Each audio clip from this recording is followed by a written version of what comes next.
Welcome to Wilson's World. What's this? We have some kind of countdown for some Expo this weekend.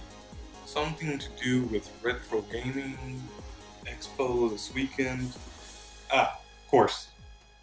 It's the Portland Retro Gaming Expos happening this weekend, Friday through Sunday. And of course, yes, I will finally be there. Now, this is my first time. I really don't know what to expect. I know a lot of big retro gamer YouTubers are going to be there. As you can see, I subscribe to that guy.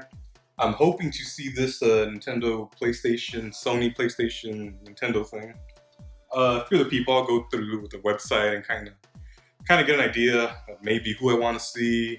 See the panels, etc. But in preparation for getting ready for the Portland Retro Gaming Expo. I'm not from the area, so in order to get ready for it, I'm gonna take this DJI Osmo with me that I borrowed from Meditation Entertainment. Be sure to check them out to capture a lot of footage of maybe some of the panels, the show floor, vendors, etc. Nobody likes shaky videos, so this thing's gonna be great for that. The DJI Osmo Mobile, if you want to be exact. Like I said, I'm not from Portland or the area, so it's going to take me a while to get there. So I'm flying, but it's still going to take me a while. So if you're traveling, of course, you have to have a switch on deck. That'll definitely cut down the travel time.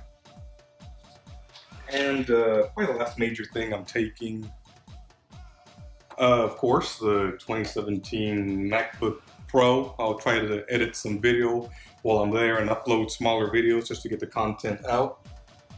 And of course, to power it all, I'm taking Anker's latest battery, the PowerCore Plus. I think it has 26,000 milliamp hours, but what sets it apart is that from their older models is that it has USB power delivery, USB Type-C, and the power delivery allows it to fully charge from empty in 4 hours. So that's incredible. It can charge fully in 4 hours. And this one will power my Nintendo Switch and my MacBook Pro. So it's a great battery, and I'm definitely going to need this for this trip because I plan on capturing a lot of video of the show floor, etc. But getting back to the Expo, this is my first one. I'm really excited, like I said, to see a lot of big YouTubers. And actually, let's check out right quick who's actually going to be there. Okay, here we go. We can go through it right quick, just some people I'm interested in. This guy, Thor Ackerland, I remember him when I had Nintendo Power, etc. He was always winning the Nintendo World Championships, so it may be cool to see him. Just, I remember him from the Nintendo Power days. Kinsey, of course, is part of Metal Jesus crew, which I'm really excited to see all of them.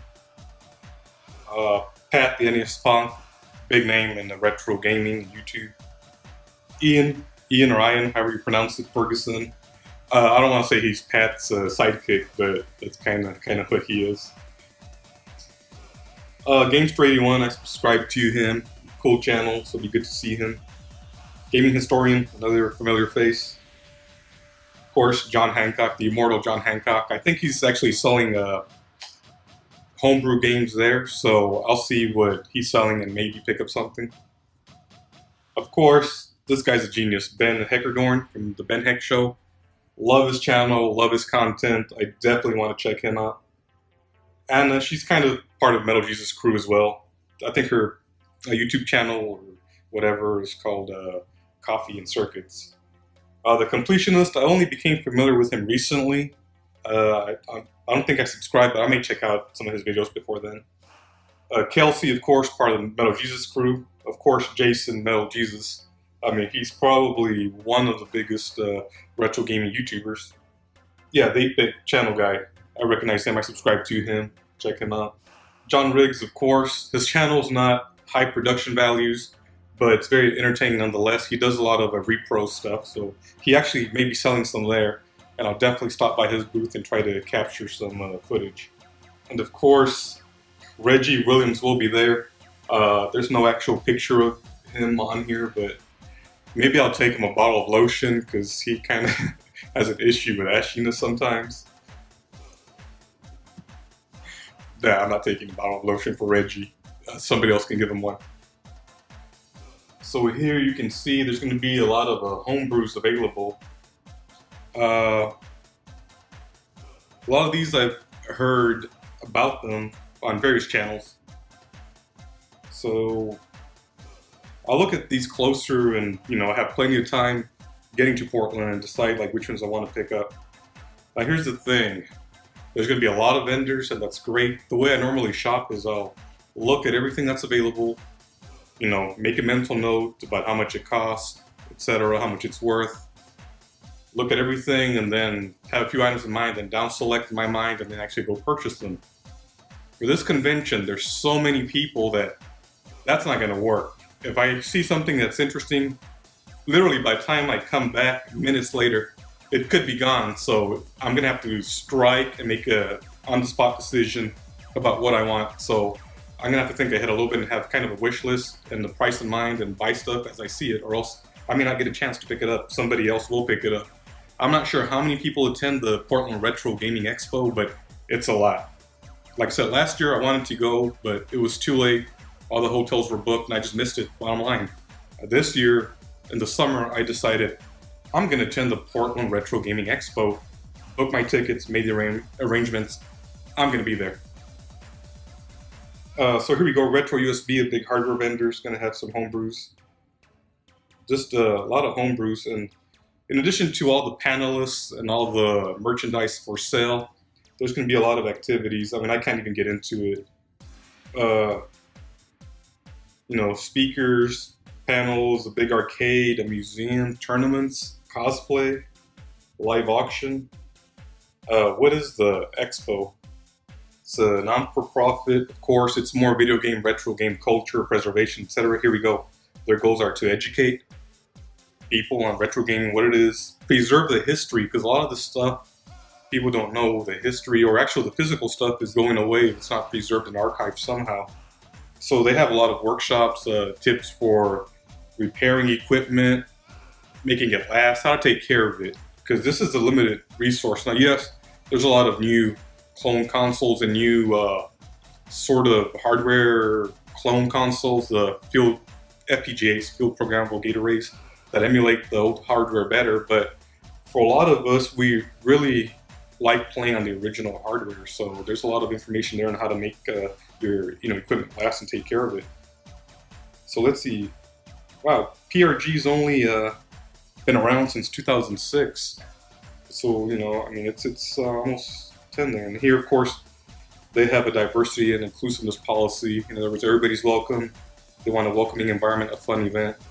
That's the thing about a lot of stuff in social media right now. It's just people hating about this, getting offended by that, etc. Strong opinions. PRG is not the place for that. And unfortunately, some of that has permeated some of the retro gaming collection. People say if you collect for something, you suck, but some of that though is kind of historical, because back then a lot of us didn't have money for all the systems, so we would pick a system, and then putting down the other system was our way of kind of justifying our purchase and making us feel good. Like for me, I was always a Nintendo camp, and Sega sucked, blah blah blah. But so there's been a little bit of that in the culture. But what I'm talking about is just this nasty, hateful stuff that's on social media now. I don't want none of that there. It's just a fun environment for everybody. I'm gonna have fun. I'm really excited. And I may not show it, but I'm really excited. And I've heard that if you only attend one conference, retro gaming conference, this is the one. So I think I did a good pick for my first retro gaming conference. So let's see, exhibitors. They're gonna have a pinball machine. Let's just look at the floor plan. I could go on and on and on, but this is just a kind of a preview, kind of getting excited, getting hyped for the conference or the expo. So, I'm gonna do a lot of smaller videos while I'm there, and I'll try to upload them as soon as I can. Oh yeah, this is the vendor area. As you can tell, there's a whole lot of vendors.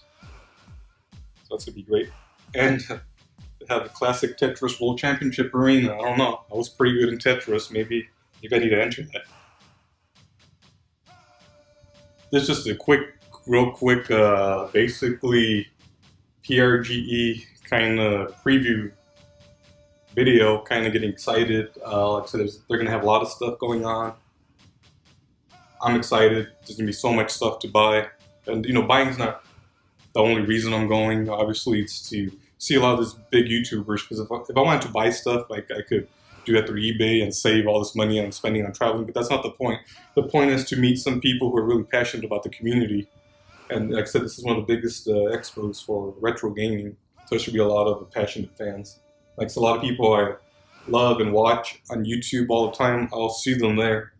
I'm gonna try to buy a shirt from John Riggs. Like I said, this guy, amazing. He's very, very technical. And just a few other people I don't know, meet some new people, follow some new people. Anyhow, it's October 20th through 22nd. Hopefully, a lot of y'all will make it out there. And if you're out there and see me, give me a shout out. As usual, comment, like, and subscribe. And I'll wait for a lot more PRG content this weekend. Thanks.